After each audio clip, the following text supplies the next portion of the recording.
मैं सर्वप्रथम उन सब का स्वागत करता हूँ। ये आवाज़ पूरे देश से उठी है, पूरी देश से ये आवाज़ उठी है। देश का प्रत्येक नागरिक, सनातनी, वैष्णव और कुछ मुस्लिम समाज के लोग भी हर देश में हमारे देश में हर शहर से वो आवाज़ उठाने लगे हैं कि वक्फ बोर्ड के नाम पर जो लैंड जिहाद चल रहा है, ज़मीनों का जो धंधा चल रहा है, ये जो काला धंधा कर रहे हैं, ज़मीनों का दुरुपयोग कर रहे हैं, कुछ लोग बोर्ड के नाम पर उसके चेयरमैन बन के, उसके मेंबर्स बन के और ज़मीनों का जो व्यापार कर रहे हैं, गरीबों को बेदखल कर रहे हैं।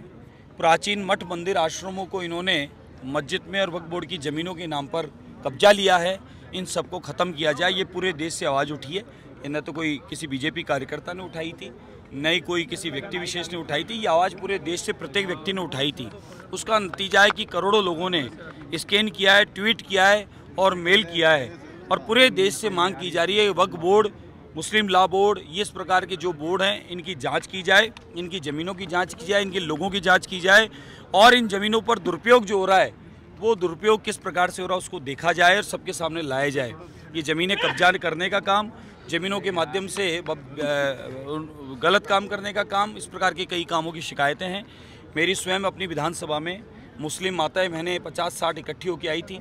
सुदर्शन न्यूज़ और कुछ चैनल वाले वहाँ उस समय मौजूद थे, उन्होंने लाइव किया था। क्योंकि मैं बात तथ्य के साथ कह रहा हूँ, इसलिए ये बात बता रहा हूँ कि वहाँ से ये डिटेल मिल जाएगी आपको। उस समय वो किसी और कारण से आए थे, लेकिन उन माताओं बहनों की बात सुनकर उन्होंने रिकॉर्ड किया, मैंने लाइव दिखाया।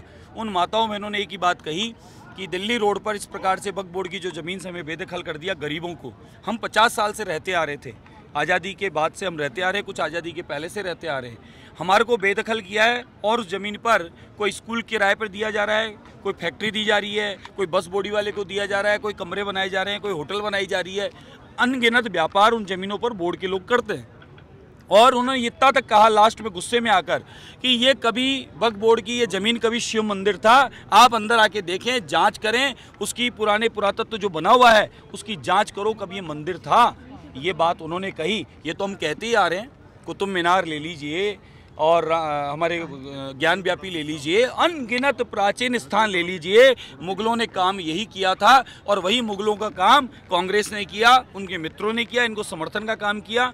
वक्फ बोर्ड के नाम पर जो धंधा हो रहा है, व्यापार हो रहा है ज़मीनों का, उनको जांच की आवश्यकता है। कब्जा करके ज़मीनों पर बेदखल कर रहे हैं गरीबों को, वो देखने की आवश्यकता है। और वक्फ बोर्ड के नाम पर जो ज़मीनें कब्जा करके और जो अपराधी किस्म के लोग काम कर रहे हैं उनको सलाखों के पीछे डालने की आवश्यकता है। आप बास बदनपुरा में आप चले जाइए, वहाँ बदन राजा का महल है, उस महल के अंदर प्रवेश करिए, वहाँ वक्फ बोर्ड का बोर्ड लगा है और ऊपर कृष्ण भगवान की चित्रकारी बनी हुई है।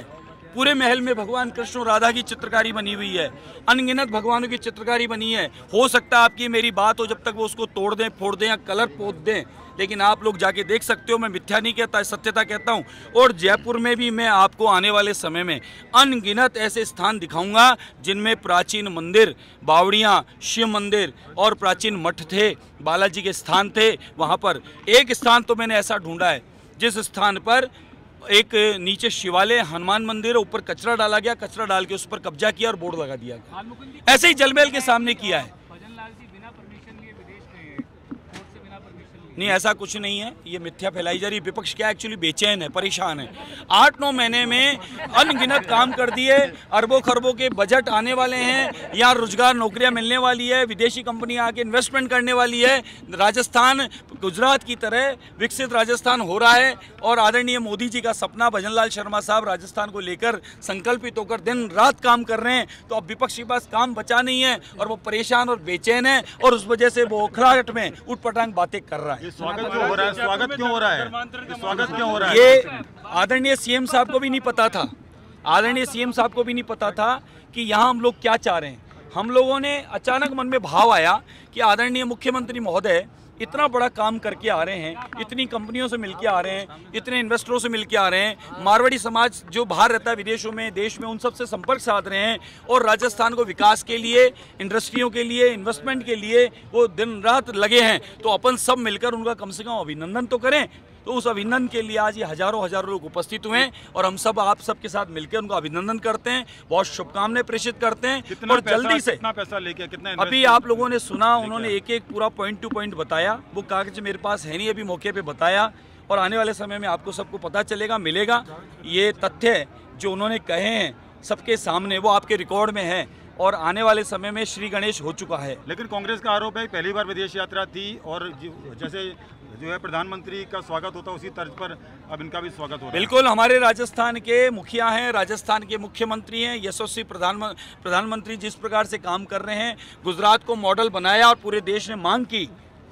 मैं कुंभ में था, मैं जो बात कहता हूँ तथ्य सहित कहता हूँ, बहुत बड़ा संतों का सम्मेलन था और वहाँ उस सम्मेलन में एक चर्चा आई थी कि हमारे भारत का कैसा प्रधानमंत्री होना चाहिए। बोले गुजरात के आदरणीय मोदी जी ने जो गुजरात को जिस प्रकार से विकास किया, बोले गुजरात मॉडल पर जो भारत में काम करे ऐसा प्रधानमंत्री देश को चाहिए। और एक साथ संतों की आवाज आई थी, आप रिकॉर्डिंग निकाल लेना, कि नमो नमो जैसा होना चाहिए, ये आवाज आई थी, नरेंद्र मोदी चाहिए। यही आवाज मुख्यमंत्री राजस्थान सरकार आज भजन लाल शर्मा साहब ने जिस प्रकार से काम कर रहे हैं 8-9 महीने में, और अब प्रदेश को विकास के लिए, रोजगार के लिए, इन्वेस्टमेंट के लिए और यहाँ पर प्रदेश को समृद्ध लाने के लिए, विकसित के लिए काम किया है, उसमें उनका अभिनंदन हेतु आज हम सब उपस्थित हैं।